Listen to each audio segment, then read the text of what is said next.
A character in a Fast and Furious movie is never really dead. Like, never. They have a full funeral for someone, and then at the end of the movie, they're like, she's not dead. It's like, that was expensive.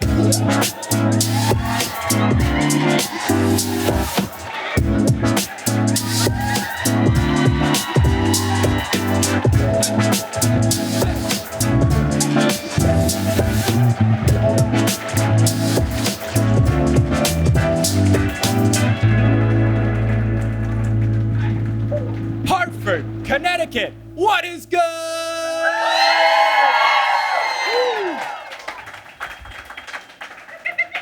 Thank you so much for coming to the show. I'm very excited to be here in Luke's hometown, basically, which will be very, very fun. I'm excited to cover some interesting chapters here. You may have seen on social media that I posted we were going to do chapter 17. Well, it's actually a bit of a surprise because we're going to do the end of chapter 16 as well, which I thought was going to be fun.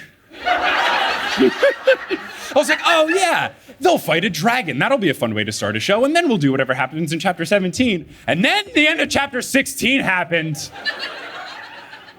So since there's a lot to discuss, let's get into that discussion now. We are in the future. If you're listening to this on the podcast, you'll know that this is happening, but here you don't know this right now. But we're having some guests on the show that are locals from Connecticut, and they are from the Hartford area. But specifically, what is it? Where's Luke from again? I forget. Westport, thank you. I had the thing on the podcast that you'll hear on Monday where I was like, is it Westport? Is it Westport? Whatever. We've got some local folks. It is Phoebe and Emily from Monster Donut. Please make some noise for your guests for the show, the Monster Donut Crew!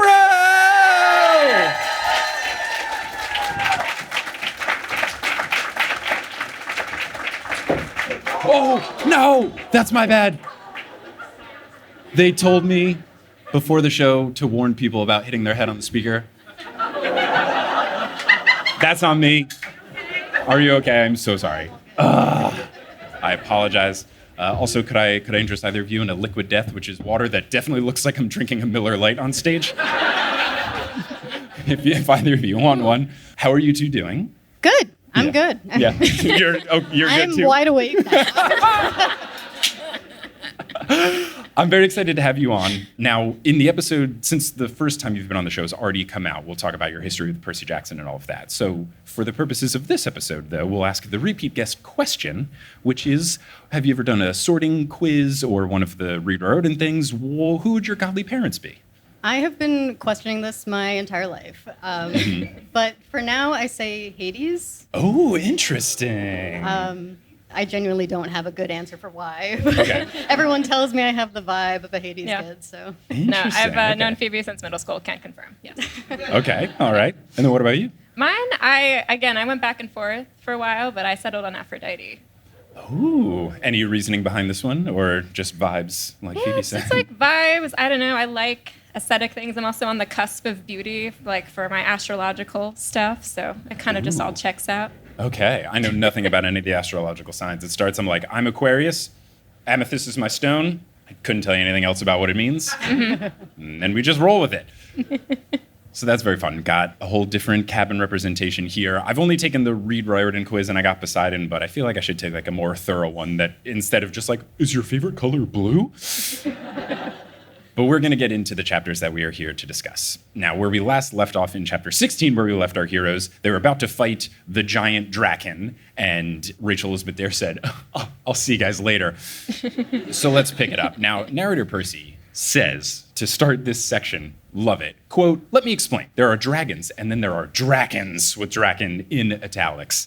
And he details that dragons are several millennia older, and they are much larger than regular dragons.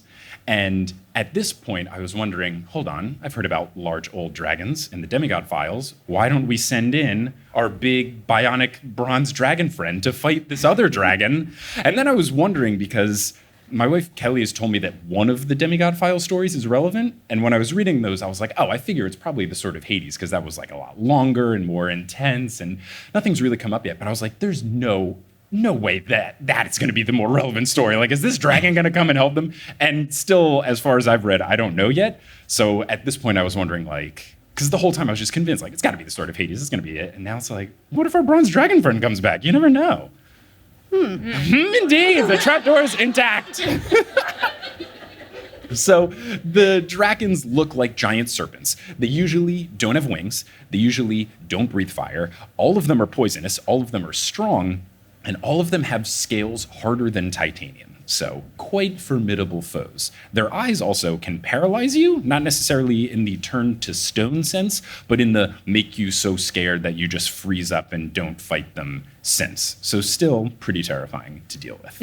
Narrator Percy says that even their dragon fighting classes that they take at Camp Half-Blood cannot prepare someone for the real deal, aka, as he describes it, a 200-foot-long serpent as thick as a school bus slithering down the side of a building, its yellow eyes like searchlights, and its mouth full of razor-sharp teeth, big enough to chew elephants. That would be big yikes. I don't want to mess with that. I wonder how they practice that. Yes. Do they just like have like spotlights and then like someone, you got a couple people in a costume and they just kind of like Spider-Man it down? I like it. I like the idea, that you got to get like Argus has the spotlights. He's pointing them at people.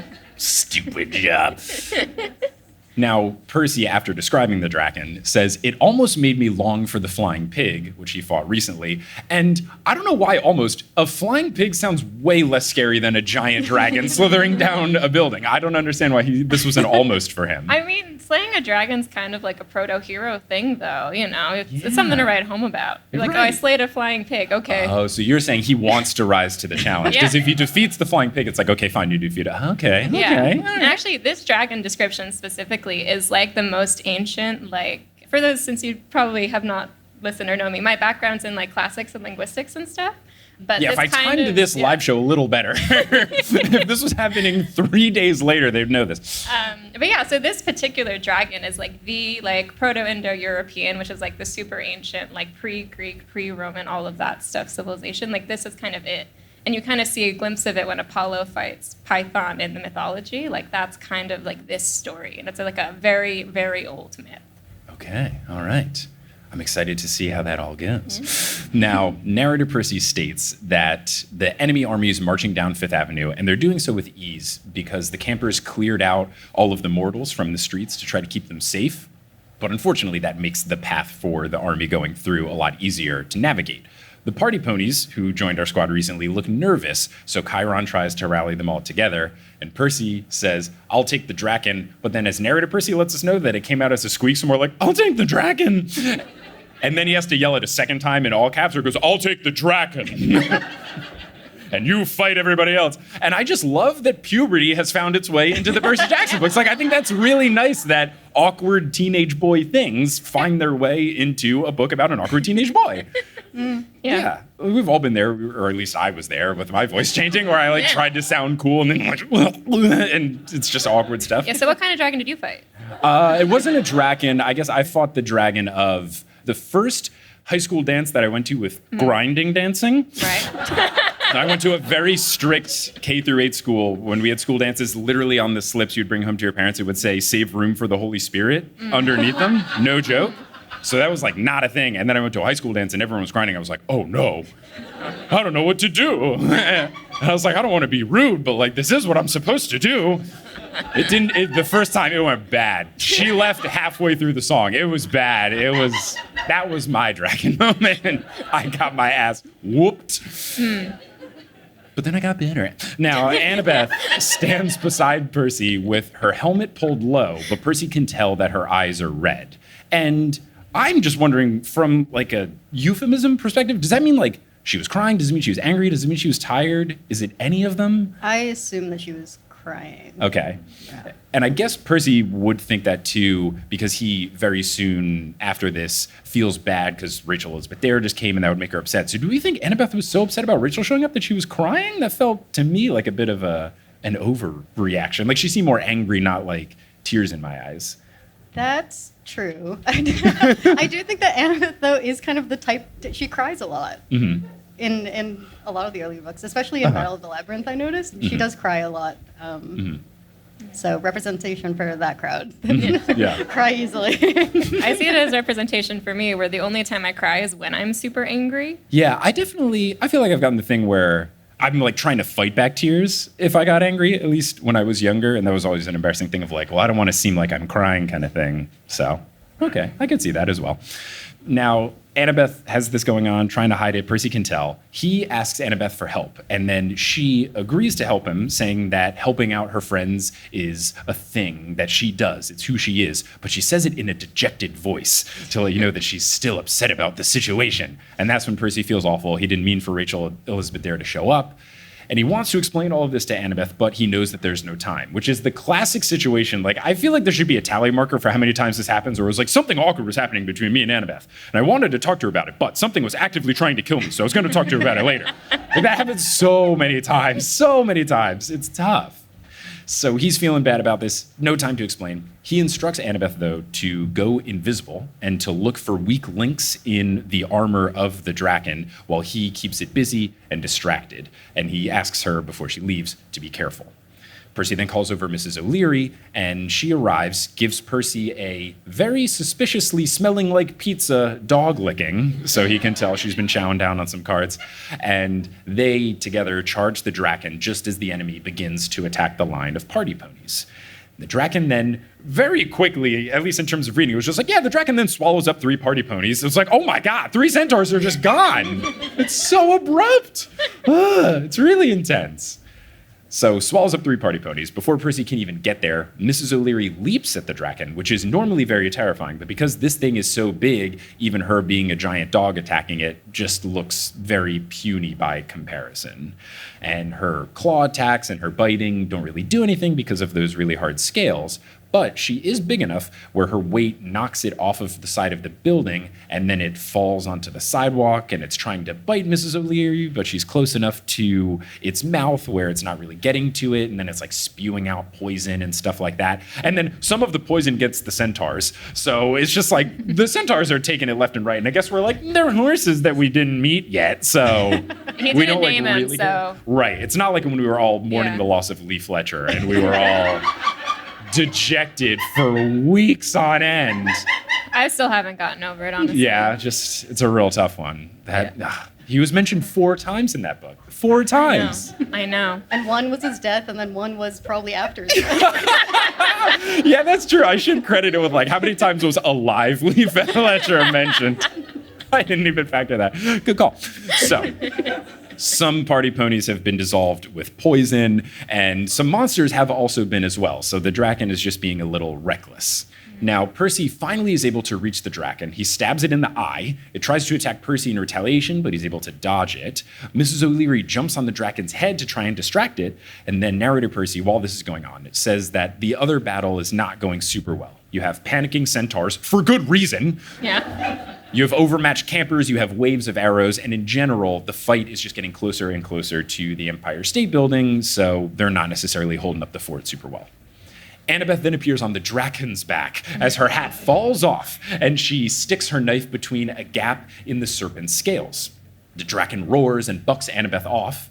Percy pulls her away to safety. She thanks him for doing so, and he reminds her that he told her to be careful, which is fantastic. And then she goes, yeah, well, duck, and then saves him from an attack, so now they're even. The demigods have now retreated to the door of the Empire State Building. They are surrounded by enemies. Percy knows that no reinforcements are coming, so he and Annabeth have to retreat now, otherwise they might not be able to get into Olympus. And lo and behold, the reverse jinx is in, because as Percy says this as the narrator, then he hears a chariot rumble and a girl's voice yell, Ares. And I wrote in my notes, Clarice, well done, Silena. Clarice, I'm still mad at you. We'll see what's going on in this situation. But I was happy at this point. I mean, well done, Silena. Well done, Silena, yeah. Mm-hmm. I give you compliments now. I'm so angry. Can't believe, oh, God. So a dozen chariots enter the fray. Each is pulled by skeletal horses with manes made out of flames. There are now 30 new campers on the team, which is awesome. We've got a good roster going. Annabeth is amazed and wonders how Rachel Elizabeth Dare could have predicted that this happened. And I'm really excited that she was amazed. Like, she didn't say this angrily. She didn't say this with a tone. We have the situation of, is Annabeth going to come around on Rachel Elizabeth Dare? Like, that would make me so happy if they didn't hate each other, because they're both so cool individually. It's like when you have a party and you have friends from different walks of life, and the whole time you're just like, I really hope they like each other by the end of the party. I just want my friends to all get along. And That's happened for me because I have friends from strange walks of life, podcast friends, and even just production of this show. People I've only met from doing the podcast. My buddy Chris, who's doing the second act, is my friend from tennis camp in New Jersey, and then my buddy Umberto, who I did high school and college with, is running the merch table. Like, that alone, it's like, yeah, the way you make friends. So Yeah. I just want the two of them to be friends. It would be so good. Now, half the chariots go for the enemy army. Clarice and then the remaining half go for the drakon. Clarice, in quotes. The serpent launches Mrs. O'Leary off of it and into a building. Percy rushes to tend to her to make sure that she's okay. The drakon then paralyzes 2 of the chariot drivers, so we just have 4 that are fighting. The drakon yells, and the Ares campers all hurl their javelins inside their mouth, which is nice, causing it to scream "Ees," which Percy guesses is dragon for ow. Now at the battle, the new wave of help gives the ponies hope, and they resume fighting. The drakon fight starts to go a little bit better, but then it does kill some campers who weren't named, so we're not sad about them. And then Annabeth tells Percy that they need to help them out. So Mrs. O'Leary wants to join the fight, but she cries out in pain when she tries to walk because one of her paws is hurt and hurts so bad that it's actively bleeding.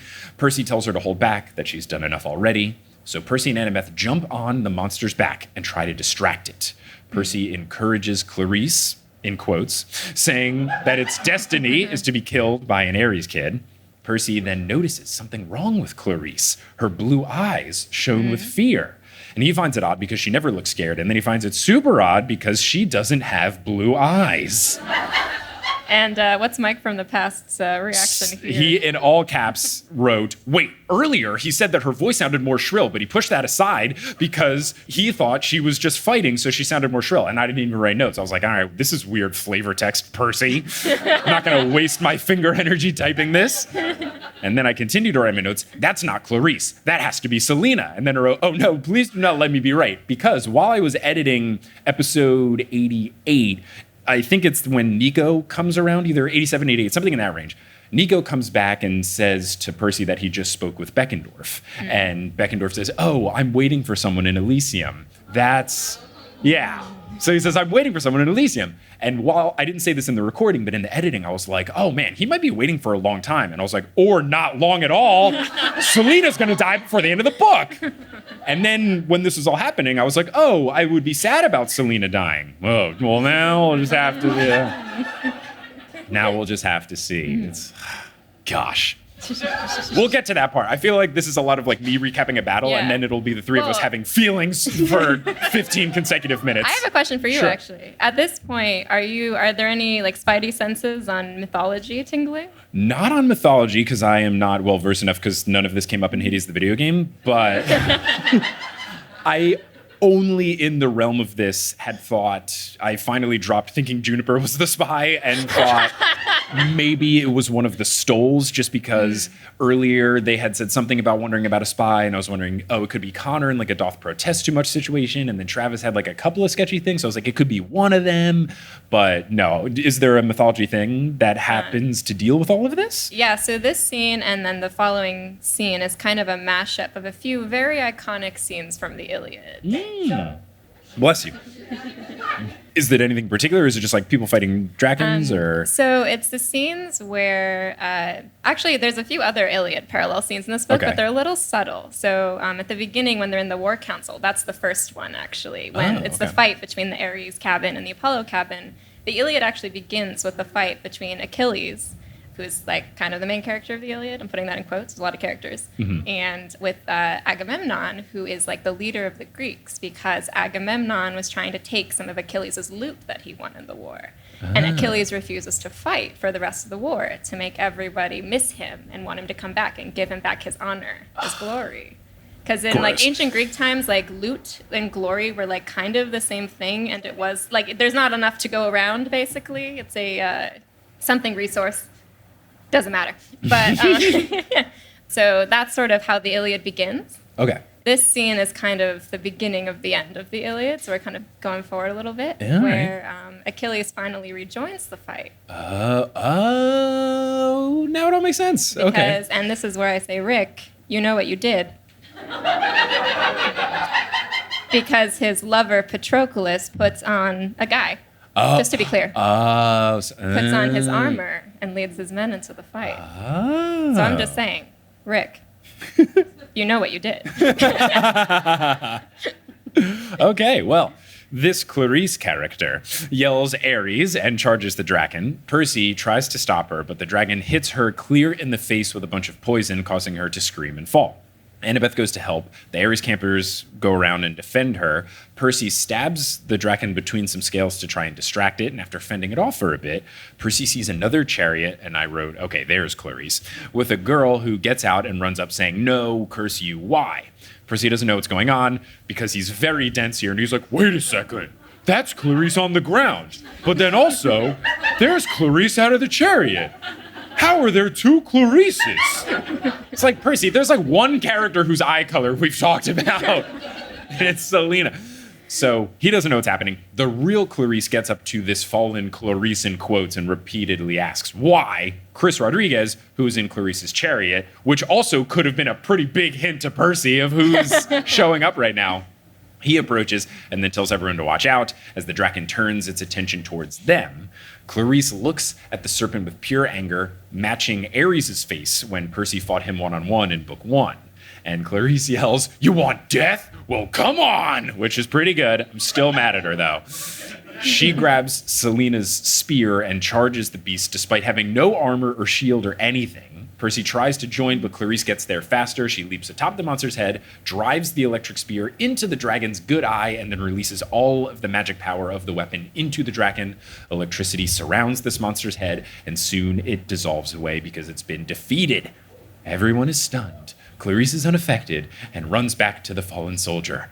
Annabeth removes the helmet, and it's clear that this camper is looking like they're in rough condition. And it's also clear what Rachel meant earlier when she said, quote, something is about to happen, a trick that ends in death, because underneath the armor is Silena Beauregard. And I wrote, no, but let's read chapter 17 now. Because I might have said, oh no.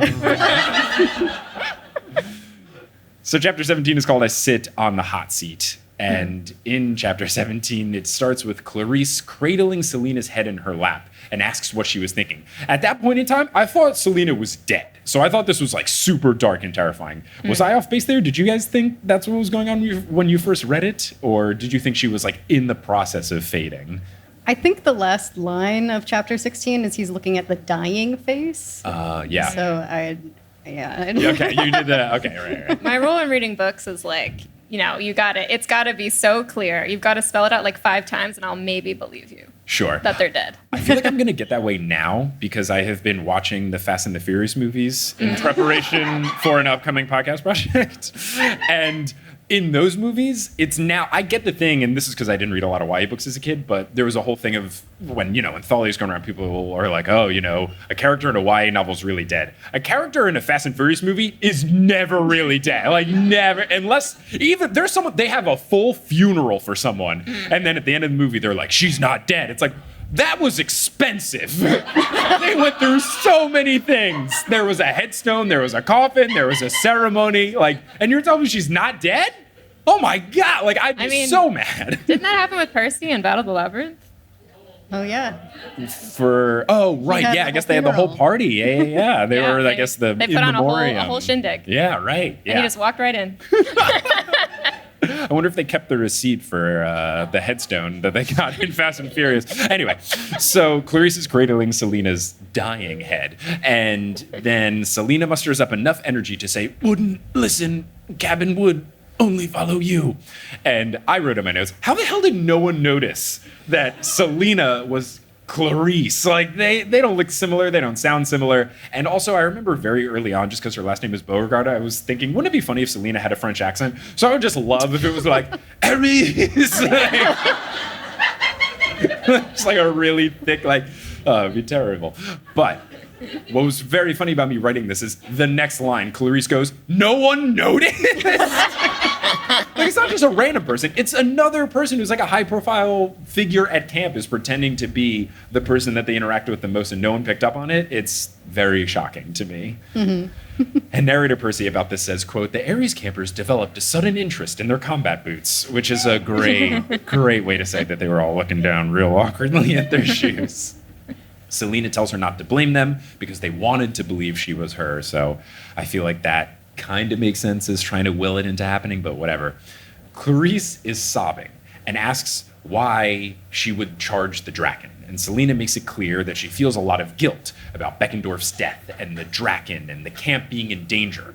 And I was thinking, I don't know, that's not her fault. And then, I read it too. I know. I thought, that's not your fault. And then Clarice goes, basically, come on, it's not your fault. But then, and from here on out, all my notes are in all caps. But then, Silena Beauregard opens her palm, and inside her hand is the silver scythe charm bracelet. And then I wrote, you have to be kidding me. No way. But didn't Kronos still know stuff from after she left? Oh, I think they only knew that there were no Ares people, which could be confirmed while she was at camp. I was so mad. And then narrator Percy says, a cold fist closed around my heart, which felt very accurate for how I felt. I was reading this earlier today in prep for the show. And I was in a place where I grabbed lunch, and a remix of that song Bang Bang was playing. And it felt like incredibly on brand to hear this like very sad, somber, like, bang, bang, my lover shut me down. As I was like, we trusted you! I was so dejected. When you two read it for the first time, did you see this coming? Did you suspect Silena? Did you suspect someone else? Where were you at when this happened? I'm terrible at guessing at anything, so I'm just like along for the ride whenever I'm reading anything like this. So Okay. I was just sitting there like, who could it be? Like after it's completely obvious. Like, I think I forgot initially because he's very good at like letting you forget there's a spy. Like we don't talk about it for a while. Right. But then every like couple of chapters, Yeah. they'll wonder because Kronos knows something. But yeah, you're right. It's not necessarily on top of the brain. I will say, rereading it again, because I realized that I'd only ever read The Last Olympian one time before we reread it for our podcast. Okay. Which is when it came out. Oh, and I wow. did not remember it. Okay. And so I like completely forgot about this part. So I'm like picking up on all the Iliad stuff going in. I'm like, oh yeah, interesting, cool. And then all of a sudden I was like, wait a minute. Because as I mentioned, Rick knows what he did. Yeah. So I'm sitting here while Clarice is cradling Selena's head, and I'm just thinking, there is no heterosexual explanation for this. Yeah. I will say your Juniper theory was very good. Like It was. in terms of like you thought it might be legit, or just like, haha, what an idiot. It could have been. I fully believed it, even though I've read it. I was Okay. like, yeah. I don't know. It was very abrupt. Why does Garber have a girlfriend that we're supposed to care about all of a sudden? It just felt. No, it's good. It's good. Yeah, I don't know. I didn't see this coming at all. I'll have to, if I ever do reread them, I'll have to see if there are any like things sprinkled or hints, but it felt like it was pretty locked tight. I guess the only thing that now makes more sense is like when she is really sad after the Beckendorf death, it's not just because Beckendorf died and that was her boyfriend. It's because, oh, I'm the reason for this happening and he's my boyfriend, which makes it really tough. She explains that before she liked Beckendorf, Luke was nice to her and charming and handsome. You know, reasons to be evil. A cute boy was nice to you. She wanted to stop helping him at some point, but then he threatened to rat her out.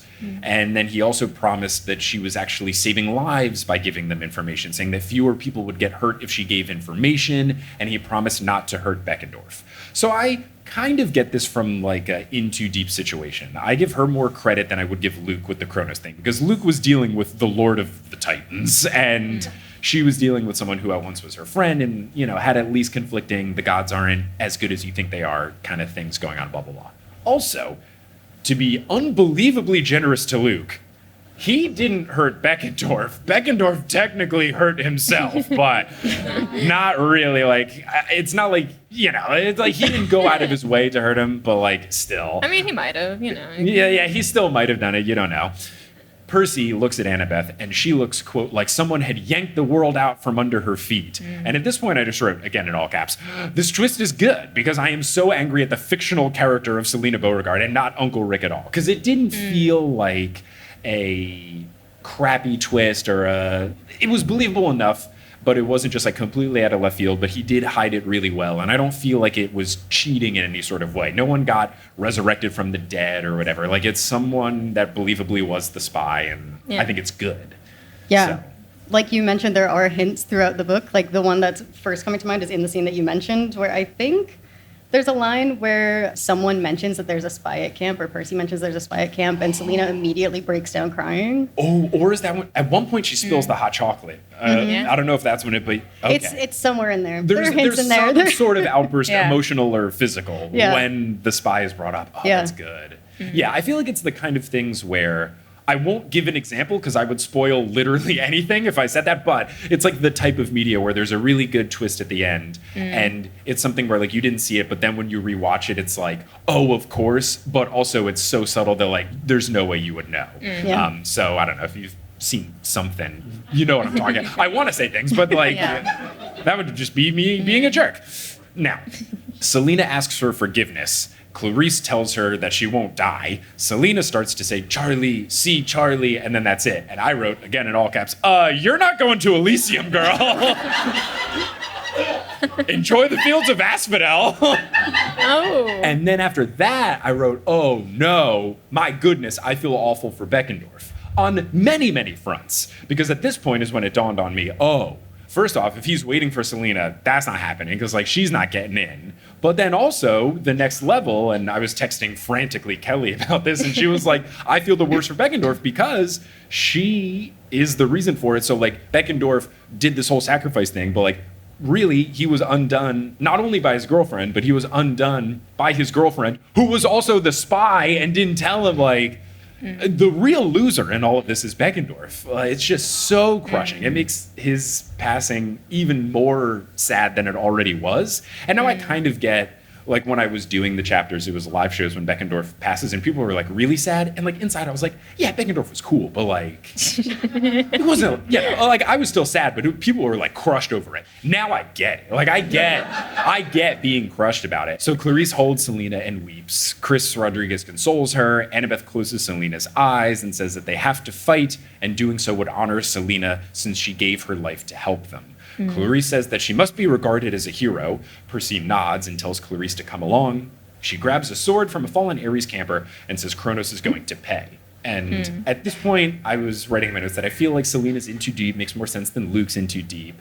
But I'm just really mad that she didn't tell Percy earlier. I feel like I can understand the I don't want to get ratted out thing, but there's a certain point, most specifically, I'm thinking like when they're in the Plaza Hotel and she decides to leave to try to like start her redemption arc by saving Clarice, like why not at that point tell Percy, hey, this sucks, but you know, if you've made up your mind to try to like start doing some good, why not tell Percy that you're the spy and all that kind of stuff? Like I don't get why you would hold on to that information. Well, I think you mentioned it's kind of implied she stopped giving them information at a certain point. And I wonder if part of it is like, she's like, it's fine. No one ever will have to know. I'll just go and make up for it by doing something really good. I don't know if that's totally true because I feel like, I mean, she told them that at least that the Ares cabin wasn't going to be there, which is pretty late. But I can see being afraid of what will happen to you if you stop telling them information or tell someone that it's you or, you know. But that's the kind of thing where I don't think that's a good enough reason to, you know, put your friends' lives in danger. Like, and I also get it when things are lower stakes earlier on. But when it's at this point where it's like, hey, it's just the 40 of us versus the Titans and winner takes humanity. At that point, you kind of have to be like, oh, people are going to hate me, but I see the big picture. But yeah, I think you're right. I don't think she ever stopped giving the information. I don't know how the bracelet works, but I thought it was just kind of like they could kind of hear what's going on kind of thing, like a listening device. And if she had it with her then, she had it with her when she went to get Clarice. And just by being at camp and knowing all the Ares campers are there and people saying that they haven't gone yet, that information is still being relayed to Kronos. So when Kronos in the dream says, oh, they can't beat the drakon, I think it's because with Silena being there, he knows. So I don't think she ever stopped giving the information. Bless you. Yeah. All right. So I don't know. I have not a lot of sympathy. I feel like best case scenario, it's like net neutral. But when they're going on and on about her being regarded as a hero, no, absolutely not. I understand self-preservation. I'm a Silena supporter, I guess. But I feel like I would understand this more coming from her if the reasoning was more, you know, like sort of like the Ares cabin reasoning, where it's like the Aphrodite cabin doesn't get any kind of respect. Okay. And that like that's the reason for not protecting Camp Half-Blood and going over to the other side. But the fact that it's just like Luke was nice to me is not right. Yeah, I agree. Like when you look at the two things of like Luke was nice to me, which is how I got in, and then he was going to rat on me, so I didn't want to say anything. Especially for someone who's 16 years old. Like I totally get. I don't want people to know that I was the rat. But yeah, the getting into it being like the cute boy talked to me. Like I guess if we're saying that he's from Hermes' cabin and he's really charming and silver-tongued and all that, like I get that. And I like that what this kind of does is it makes Annabeth finally realize the evil of Luke and how harmful he can be. But yeah, I don't know. It's one of those, I obviously don't hate her as much as Luke, but I think it's a little overboard to be like, she's a hero. Like, okay, fine, she fought the dragon. I mean, I think it also speaks a little bit to like what Luke is saying does resonate with a lot of Half-Bloods. So it kind of shows like another side of it where like not everybody at Camp Half-Blood loves their godly parent. Yeah. Because their godly parents, I mean, what do they do for them? Make them angry, not pay attention to them enough. Yeah, so it's complicated, but I don't know. At least in the immediate, and maybe I'll feel differently when I'm not like a couple hours off of reading it, I'm still just very angry at her. Narrator Percy says, quote, I'd like to say I drove the enemy away from the Empire State Building. The truth was Clarice did all the work. So she's an absolute force, even without armor and a spear. And part of me, I don't know, maybe it was like disrespectful to Silena, but like, why didn't she just put on her own armor? Like, it is her armor. Like, I guess you don't want to deal with it, but like, maybe the cynic in me was like, your stuff's right there. Just she killed the dragon with nothing, so I feel like, she didn't need it. Wasn't it like kind of melted though? Oh, okay. I guess it would probably look really cool. Distressed armor, the Clarice collection. Yeah. Yeah, it's like isn't there like a D&D item that's just like a flaming breastplate? Just have the like acid flaming breastplate. Ooh, yeah, come on, get the vibes, Clarice. Yeah. So she just rams a chariot through the enemy army, wrecks everything in her path. The ponies are inspired by her efforts. The ponies, a fickle bunch. Like, they really need constant motivation to fight and such. The hunters scrounge up arrows from the fallen and start firing away. The Ares campers keep the pressure up, which pushes the enemy back to 35th Street. And then Clarice hooks up the drakon carcass to her chariot and drags it around town. She begins to glow a red aura, which Thalia, who is here again. This is the second time in 2 chapters where they never said that Thalia left, but also just like pages and pages go by and she hasn't said anything and they haven't mentioned that she's there. And then Thalia's like, yeah, guys, we should do this. Okay, hi, Thalia. Good to see you. I mean, the hunters just appear. That's what they do. Yeah, I guess. I mean, but they're wearing like silver jackets, right? Like, but yeah, I get. They're sneaky. They hide. Maybe it's the case. I can see it, but still, she keeps sneaking up on me. She identifies this red aura as the blessing of Ares, and she says it's the first time she's ever seen it in person. And Clarice, from this blessing, is as invincible as Percy is, as every spear and arrow fired her way from the enemy just misses her. And distantly, you hear. She proclaims herself as Clarice Drakenslayer and promises to kill them all and asks, where's Kronos? Quote, bring him out. Is he a coward? And I love this vibe from Clarice, but I'm still so mad at the whole chariot thing because it's such a silly reason to not join the fight. And she had such great character growth and maturity growth, and then it just fell off a cliff. I'm upset. Percy tells Clarice to stop it and to withdraw. She beckons again for Kronos to bring it on and rides around town, pushing back the enemy. And that gives the demigods enough time to tend to the wounded. Well, this is another like Iliad parallel part. Okay. So after Patroclus, Achilles' lover, is killed by Hector, not a dragon, unfortunately. Hector is like the Trojan prince. Okay. And he thinks he's killed Achilles, the best Greek fighter, and realizes he hasn't. And they have a really cool exchange in the Iliad where Patroclus is like, whoa, he's coming for you. And Hector's like, yeah, I know. It's like a whole, it's great. It's really fun. The Iliad's great. I don't know if anyone's heard of it. Or, Apparently you you have. Great, yeah. But then after, Achilles goes out and challenges Hector, and they have a cool fight. I think the scene in Troy is pretty good. It is good. When they duke it out, and then after he kills Hector, he yokes up his legs and goes around the walls 3 times.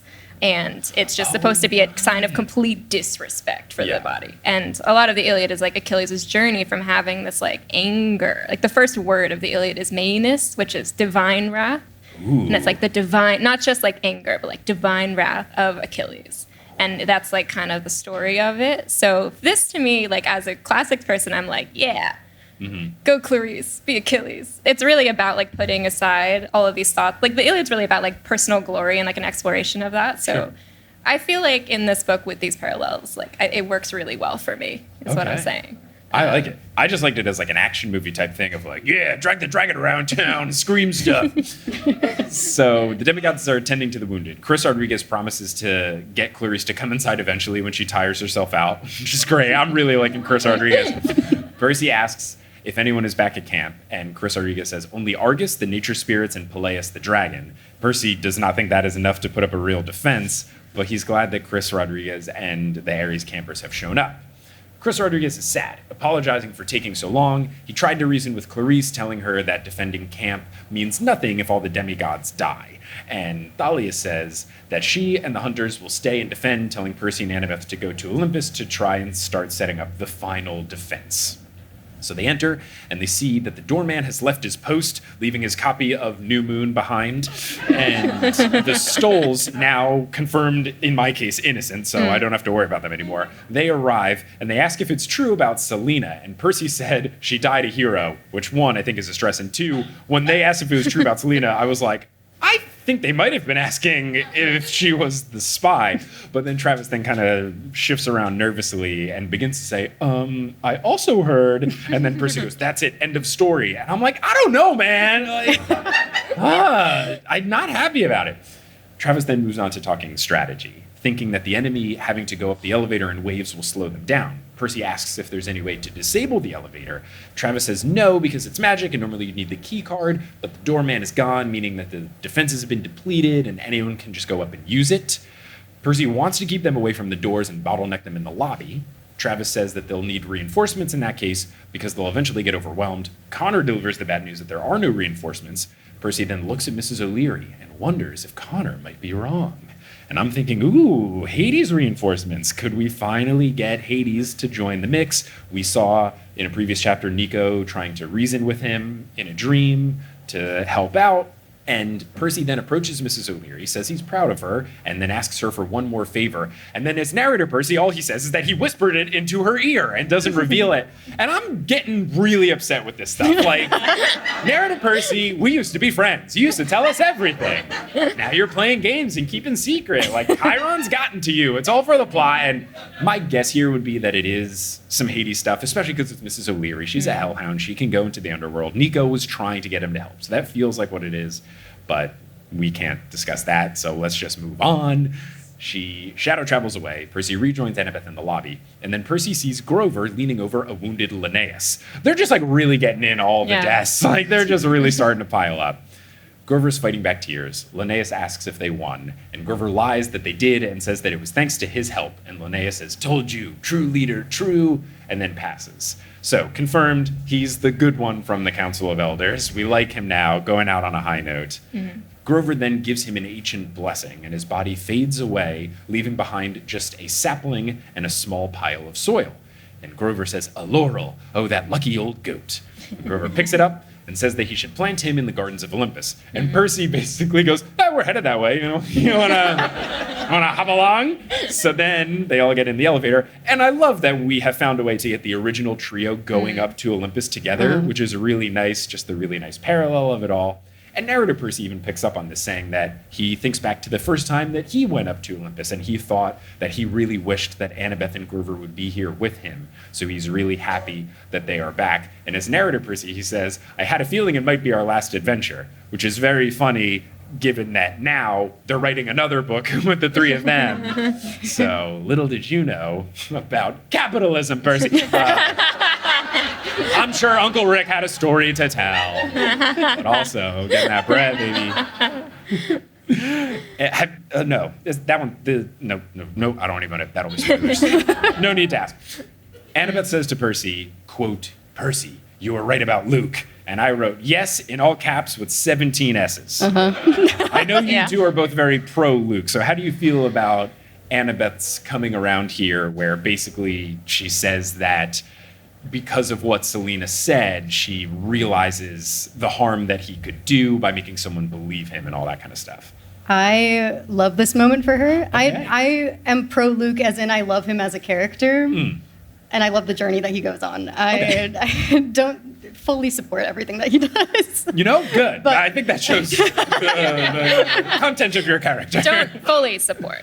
Don't fully. The purple and black banners, great. Everything else. Yeah. But I really love this moment, especially because just getting to see throughout this book, you know, the parallel of Percy, who is like very focused on the present Luke having to confront the past Luke, and then Annabeth, who's so focused on the past Luke having to confront who Luke is now.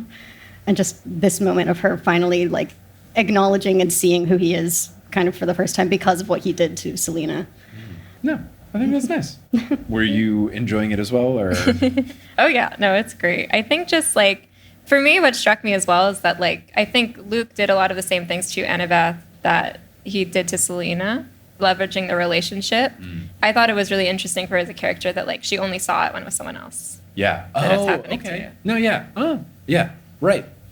Both good points. Yeah. No, I think it makes sense. I really enjoyed this moment, not only from like a hating Luke perspective, but also, yeah, I guess I didn't really think of the whole, you know, if someone's doing it to you, it feels different than when you can see someone happening to someone else. It's easier to see like, you know, your friend have a problematic significant other or something, but then, you know, you can still be like, but I can fix him.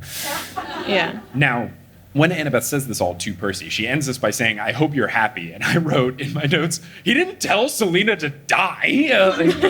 And I'm glad Percy responds with, that doesn't make me happy. So I'm glad Percy doesn't try to take some sort of gotcha moral high ground, or not even moral high ground, but like told you so type element.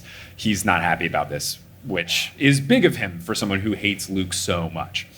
Annabeth then just kind of rests her head against the wall of the elevator and doesn't look at Percy. And Grover says, well, sure good to be together again. Arguing, almost dying, abject terror. Oh, look, it's our floor. And usually I would verbatim quote the Percy describing Olympus portion of the book because it's always very vivid and gorgeous and picturesque. But this time, it's really sad. He says, quote, depressing is not a word that usually describes Mount Olympus, but it looked that way now. No fires lit the braziers, the windows were dark, the streets were deserted, and the doors were barred. The only movement was in the parks, which had been set up as field hospitals, which is just a tough scene to come upon. Percy sees Will Solace and the other Apollo campers running around, healing the other wounded, with the naiads and the dryads assisting. Grover plants the sapling. Annabeth and Percy try to raise the spirits of the wounded by just giving vague platitudes like, you can do it, you'll be great. Grover tells the satyr, Linnaeus turned into a shrub. Great work, G-Man. True leader. True leader. True leader. Percy comes across Pollux, who has a broken arm, but tries to tell Percy that he can use his good arm. Percy asks him just to stay safe as a personal favor to him because of the Mr. D conversation. I love that Percy loves Mr. D now. It's so good. It's so good. The team then heads towards the palace because Percy is convinced that that is where Kronos is going to go when he arrives. They enter, and they see Hestia tending to a very small, dim hearth. Is it hearth or hearth? Hearth. Hearth? Okay. Yeah. Got it. Cool. Hearth. Glad to get that cleared up. So she's tending to the hearth, and she's in the form of a small girl, and she's shivering. And Bessie, who is there, lets out a sad moo when he sees Percy. Percy then sees Rachel Elizabeth Dare at Zeus's throne, holding a Greek ceramic vase and looking at the stars. And I wrote, oh no, not the jar. Percy asks what she's doing with that, and she says that she found it and checks with him that it is Pandora's jar. Percy asks her to put it down, and she says, I can see hope inside it. So fragile. And then Percy, in italics, so you know he means business, says, Rachel. And then he is able to snap her back to reality, and then she hands over the jar to him. And it feels like ice when he grabs it.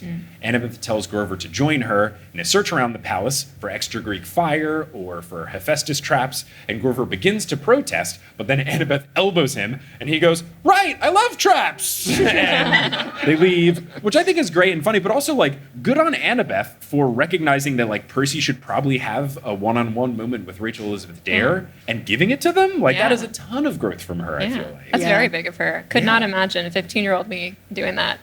No. Yeah. I'm staying there. I'm nosy.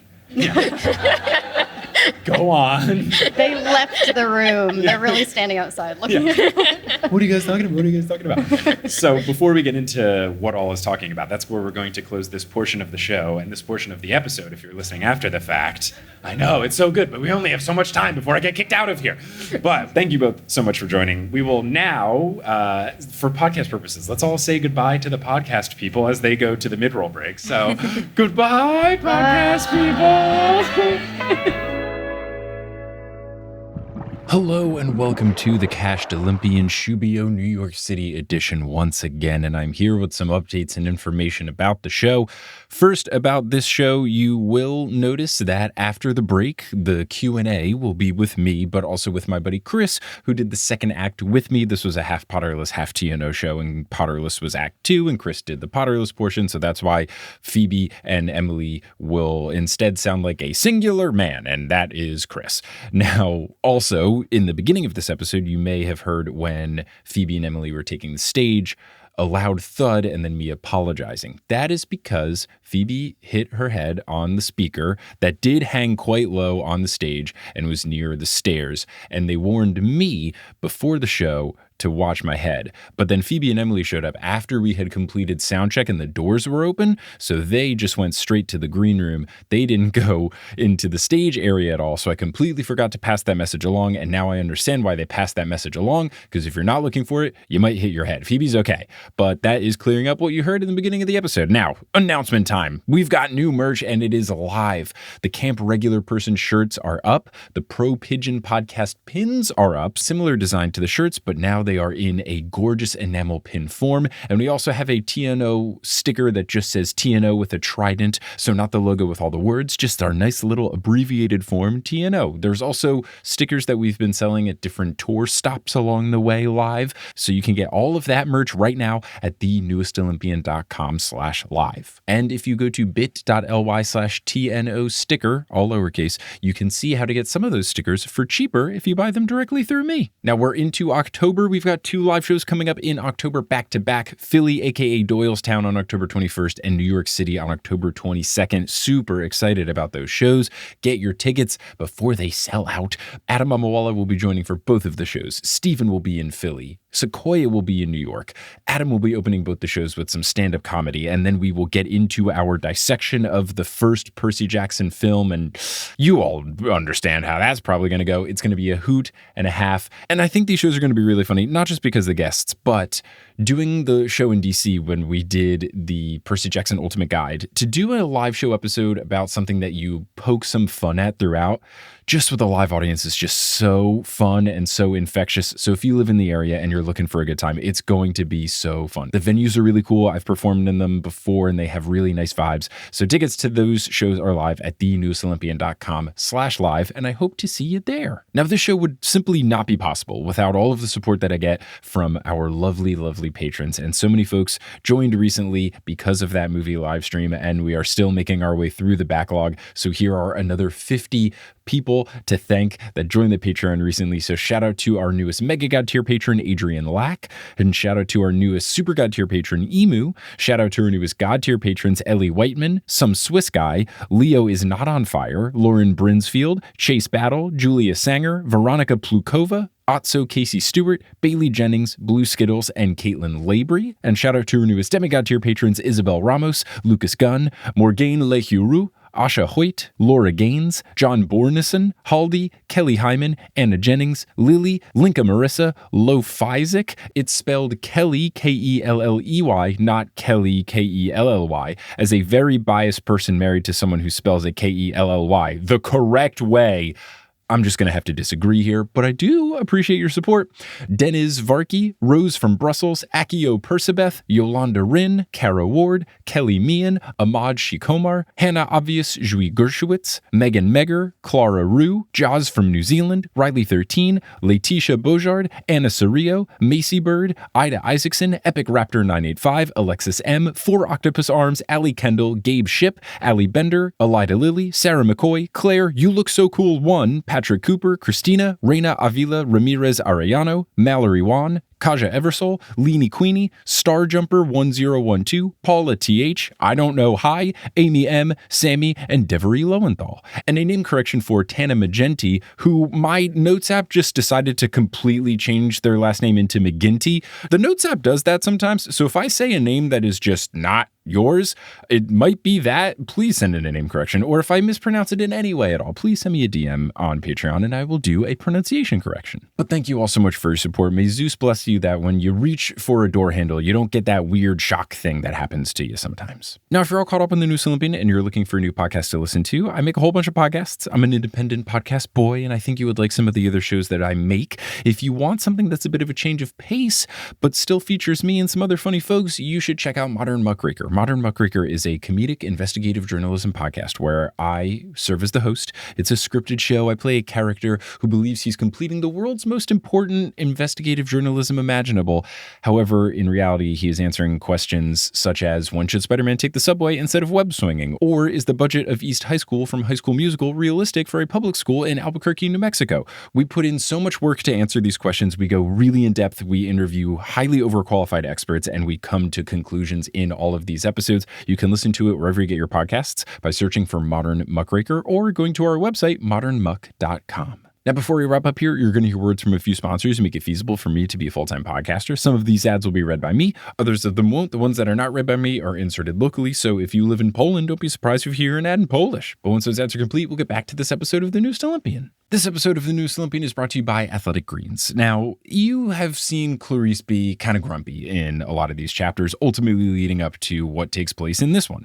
And maybe she wouldn't be so grumpy if she was getting her daily vitamins and minerals in the mix. How could she have ensured that she was getting that? She could have used Athletic Greens. I started taking Athletic Greens when I was traveling a lot, and I have enjoyed taking it as I have not been traveling as much. I make smoothies at home with fruits, veggies, and stuff, and I have a jar of Athletic Greens in the fridge, and I just add a scoop of that to my smoothies, and it's really nice to know that, hey, I'm getting a whole bunch of vitamins and minerals and stuff in my smoothie, and I'm feeling good for the day. With just one scoop of Athletic Greens, you will absorb 75 high-quality vitamins, minerals, whole food source superfoods, probiotics, and more. And it's cost-effective. It costs less than $3 per day, and that is an investment in your health, cheaper than getting a cup of coffee every day too, which is pretty nice. And there are loads of people who take some sort of daily multivitamin, and it's important that you choose one with high-quality ingredients that your body will actually absorb, and that is the case for Athletic Greens. They do a bunch of third-party testing, and they only use the best of the best stuff. So if you want to arm your immune system with convenient daily nutrition, you can do so with Athletic Greens. And to make it easy, Athletic Greens is going to give you a free 1-year supply of immune-supporting vitamin D and 5 free travel packs with your first purchase.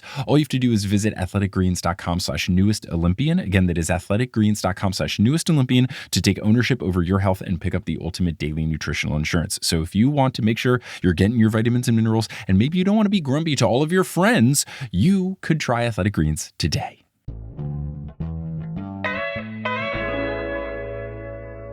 We got some time for some Q&A here. There are a lot of fun questions. So many questions about pizza. So I will just say I have had pizza. I was in New Haven once, and I went to, it's called Pepe's, right? Frank Pepe's. Frank Pepe's. Okay. I went to that.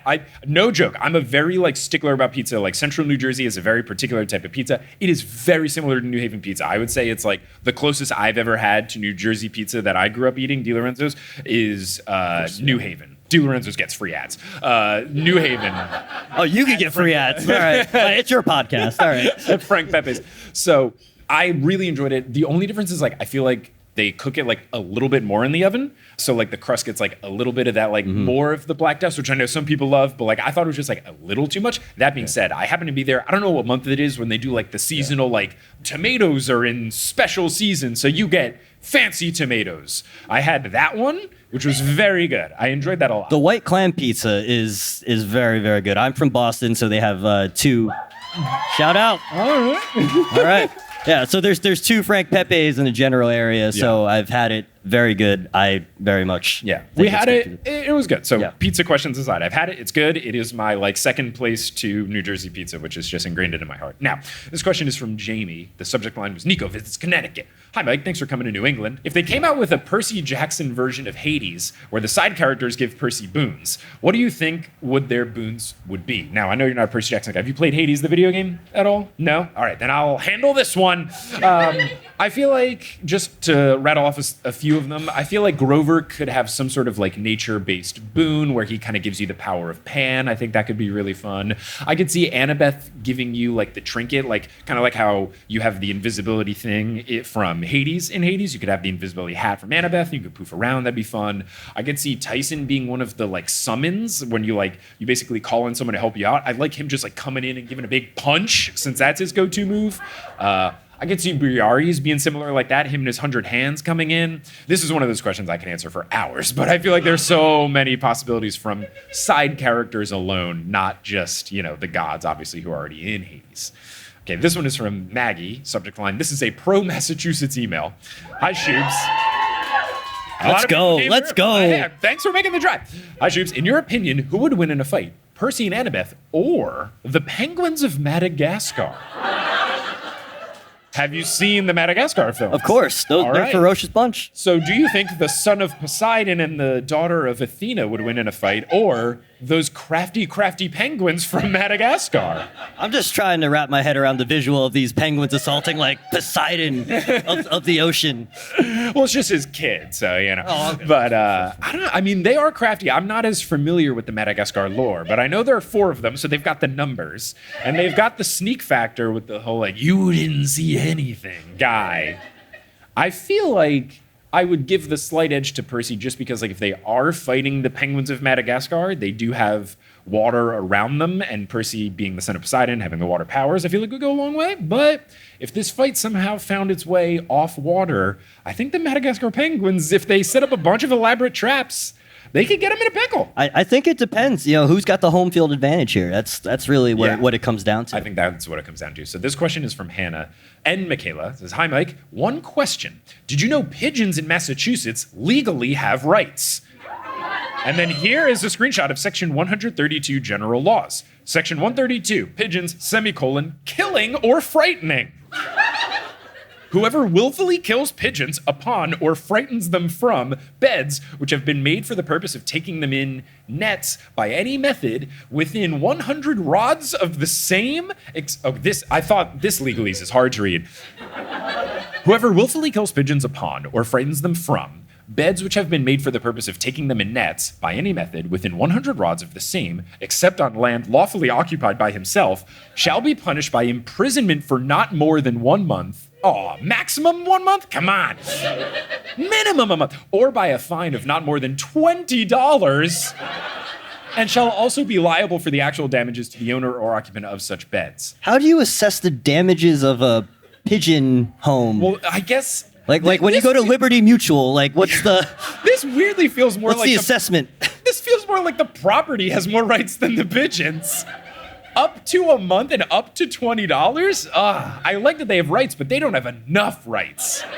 Come on. Oh, man. There was something where I think Michael Bay was getting sued by either a city in or the country of Italy because he killed pigeons while on set making some movie, and you can't do that. So a bunch of people on Instagram are like, check it out. And I was like, yeah. A lot of pigeons had to die for Optimus Prime, so Yeah, you just gotta make it. Everything has to explode on Michael Bay.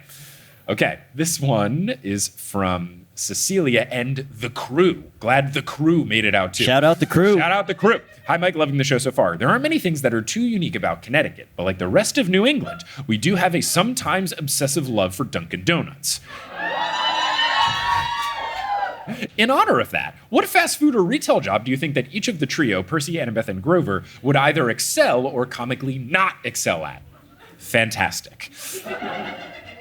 I feel like Grover would be fantastic at many different retail jobs. He's got that nature power. I feel like he could do really well as being the plant guy in Lowe's, something like that. They got the plant section. You go in and you're like, what do I do for my hydrangeas? And he'd be like, I got you, this soil. I feel like he'd be fantastic. I don't see Percy being very good at any retail-facing job. I feel like he would just get too angry by people, just, being difficult in any way. I feel like in a restaurant-type setting, I don't think he would do well because he really likes snappy comebacks, and you just, can't give snappy comebacks to people at a restaurant. And then Annabeth, I feel like could be a mixed bag. I could see her, maybe if she worked a retail job because she really likes planning and everything and architecture as well. I could see her like working at like a clothing store and like making a really nice like stacker in the grocery store. Sometimes you'll see people like stack up soda cans and then it like spells something where it's like, oh, the purple from the grape soda like spells a word or whatever. Like I could see her getting really into that, but then really mad if someone ruined it. Like they topple it over. Well, like I always feel so weird when I walk up to those displays. Like I want to purchase this, but I don't want to mess up the art. Yeah, the so orange it's like soda makes a perfect jack-o'-lantern. Yeah, I don't want to mess up I can't the take eyeball. that. Yeah.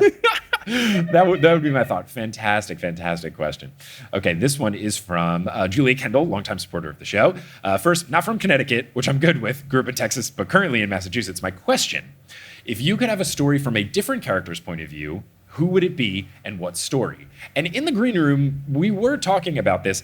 I do feel like, and I'm not normally a proponent of this, but now that we're learning more about the complexities of it, I do think it would be interesting to more know about like Luke's side of the story, just because like there's so, like we know the big things, but not the in-betweens, and I think that would be compelling, and it wouldn't feel like a cop-out because like the big things are there, so like let's fill in the blanks. So I think that could be pretty interesting. Okay, this one is from Brock. And I think this is great. Just a very simple question. We came down from Maine to watch the show. And the question is, could Percy have just hit every button on the elevator to slow Kronos' army down? Right there. You? Brock, phenomenal strategy. A+, genius. I don't know how long they're going to get there, but like it feels like at the very least, Annabeth could be standing next to it with her invisibility hat. And anytime they come up and they go out, like before they send it down, just and just touch them all and pray it's not one of those fancy elevators where if you like double tap it, it undoes it. So that's great strategy. Great stuff. I think it's brilliant. This one is from Serena, but also signs off saying, my mom, my sister, and I love your shows. Hi, Mike. What do you think the Patronuses for the Percy Jackson characters would be? So we got some Percy Jackson characters, going Patronus in the mix. I could see Percy's being a horse because his father, Poseidon, invented horses, which is always my favorite thing. Annabeth, an owl, feels very logical because of Athena stuff.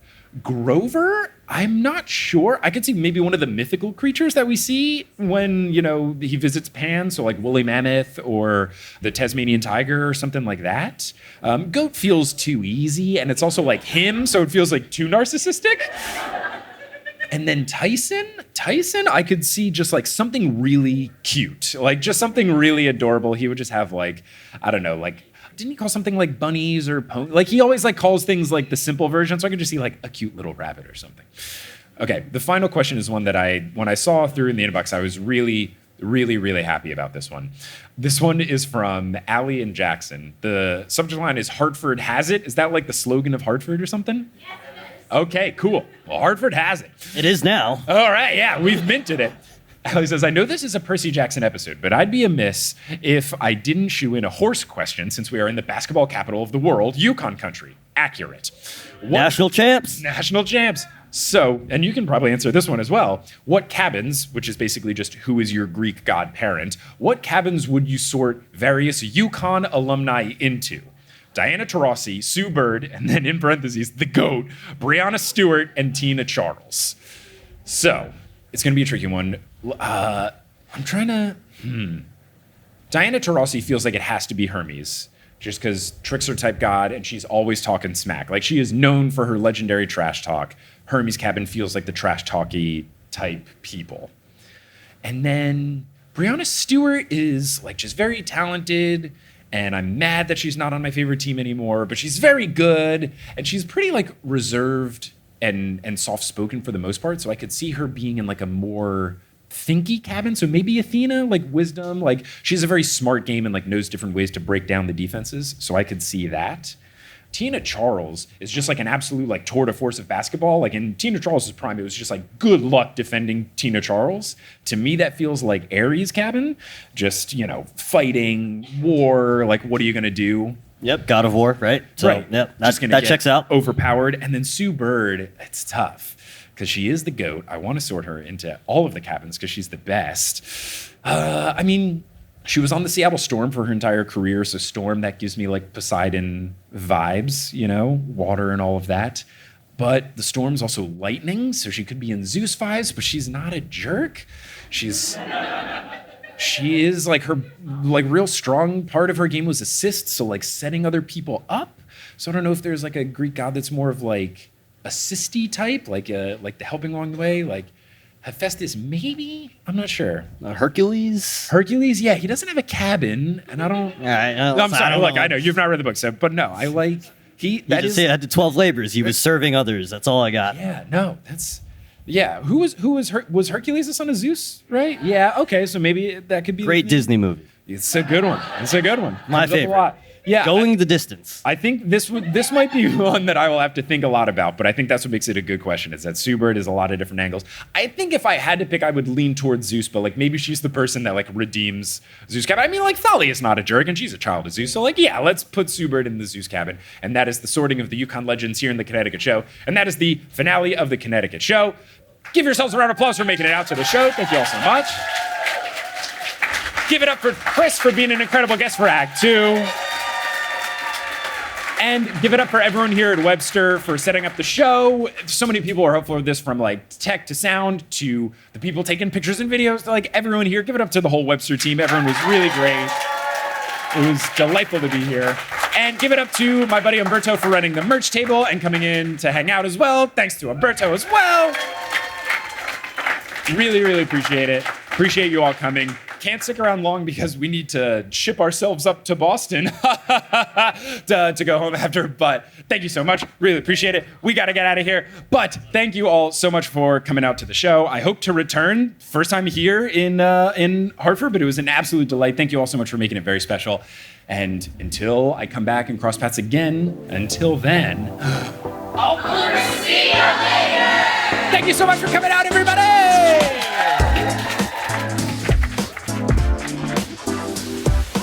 Hey there! Thank you so much for listening to this episode of The Newest Olympian. This podcast is created, hosted, and produced by me, Mike Schubert. I also run the social media and the website. Our editor is Sherry Guo. The music is by Bettina Campamanes and Brandon Grugel, and the art is by Jessica E. Boyd. If you want to be a part of the show's community, you can find us on social media. We're at Newest Olympian on Twitter, Instagram, and Facebook. There's also a subreddit, reddit.com/r/thenewestolympian. And then there's also the Discord that you get access to by joining any tier of the Patreon over at thenewestolympian.com/Patreon. If you want to get some TNO merch, you can go to thenewestolympian.com/merch. And if you want to support the show, and as a thank you, get access to a whole bunch of bonus content, you can do that at thenewestolympian.com/Patreon. Speaking of that Patreon, let's give a shout out to our producer level patrons: Kelsey Gillespie, The Damn Steam Nuggets, Vicky Garcia, Ellie Houskov-Chova, Veronica Bartova, Haley Hastings, Robin Garcia, Frida Vikstrom, Megan Moon, Craig McRoberts, Taylor Payne, Giselle Salvador, Peter Johnson the Twin, Sabrina Balsiger, Boney Pony, Casey Williams, Polly Burge, Nikki Harris, Tatiana Schmidt, Sandra Rose, Josh Sayre, Josh Wilkie, Abby Ryan, Wise Girl, Ashton Gabrielson, Marco Redhouse, Caden Max, Sam Reeby, Riley Kiddes, Mary Kelly, Audra, Mrs. O'Leary, Rodith Kalna, Milo Kim, Harlan Christ, Cece Reeds 23, Sandkoff, Julia Kendall, Emil Oscar Thomason, Liz Cardigan, Sarah Neal, Ricky, John Drielsma, Rayla Matthews, Riley Draken, Lunica Dune, Sky Mallory, Elizabeth Obermiller, Aiden Parziani, Biggest Tyson Fan, Hunter Landstrom, Captain Jack Rackham, Sky Captain and the Princess, King Bastion, One Damn Distraction Coming Up, Ethan Robinson, Ginger Spursboy, Joshua Aid, A Cup of Solace, Meg Roy, Lux, Neil, Will Buchanan, and Olivia Krenicki. If you want to support the show in a non-monetary way, simply talking about the show is so helpful. Word of mouth is huge.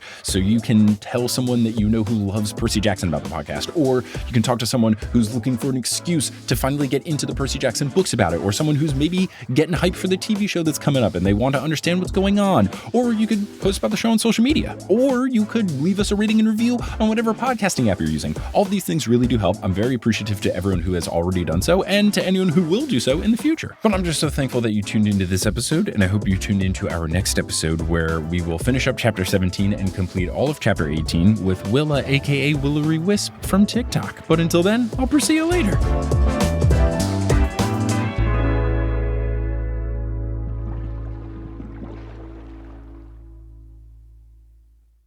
Hey everyone, how's it going? It's me, ASMR Mike. So when I was in South Korea, I took public transit quite a bit, and there are certain public transit jingles that South Korea plays that are just so fantastic. So I have pulled up a YouTube video here where I'm just going to play 3 of my favorites, and I hope you enjoy the sounds of the Seoul subway system, because it's just truly fantastic. Here we go.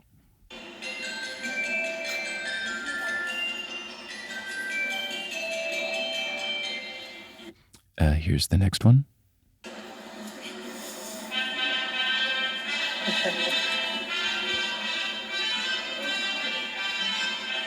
And here is the final one.